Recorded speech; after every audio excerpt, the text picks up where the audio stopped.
নির্বাচনে নিরপেক্ষ আচরণের নির্দেশ সেনাপ্রধানের।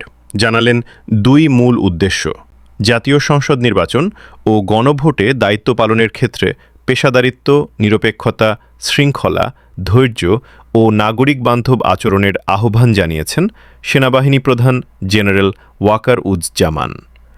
বৃহস্পতিবার ৫ ফেব্রুয়ারি ঢাকার গুলিস্তানে জাতীয় স্টেডিয়ামে অবস্থিত সেনা ক্যাম্প পরিদর্শন এবং বেসামরিক প্রশাসনের সঙ্গে মতবিনিময়ে তিনি এই আহ্বান জানান। ওই মতবিনিময়ে সেনাপ্রধান তার দুটি মূল উদ্দেশ্যের কথাও তুলে ধরেন বলে জানান সেনা সদরের সামরিক অপারেশনস পরিদপ্তরের পরিচালক ব্রিগেডিয়ার জেনারেল দেওয়ান মোহাম্মদ মঞ্জুর হোসেন। প্রথম উদ্দেশ্য, নির্বাচনের সঙ্গে সংশ্লিষ্ট যে বেসামরিক প্রশাসন এবং আইনশৃঙ্খলা রক্ষাকারী বাহিনী আছে তাদেরকে আশ্বস্ত করা যে একটি সুষ্ঠু নির্বাচন নিশ্চিত করতে তাদের যে কেনে প্রয়োজনে বাংলাদেশ সেনাবাহিনী যে কেনে দায়িত্ব পালন বা সহযোগিতা দিতে প্রস্তুত থাকবে।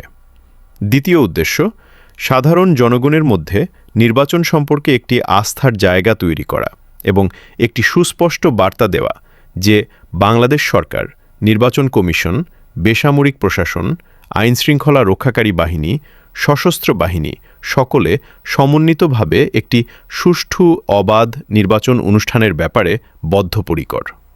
মতবিনিময় সভায় সেনাবাহিনী প্রধান, ঊর্ধ্বতন সামরিক কর্মকর্তা, ঢাকা মহানগর বিভাগীয় ও জেলা প্রশাসনের কর্মকর্তা এবং বিভিন্ন আইনশৃঙ্খলা রক্ষাকারী বাহিনীর প্রতিনিধিদের সঙ্গে আলোচনা করেন।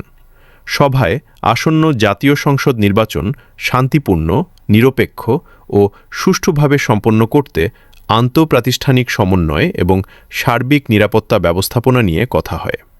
পাশাপাশি in aid to the civil পাওয়ারের আওতায় মোতায়েন থাকা সেনা সদস্যদের কার্যক্রম সরেজমিনে পর্যবেক্ষণ করেন সেনাপ্রধান এবং প্রয়োজনীয় দিক নির্দেশনা দেন।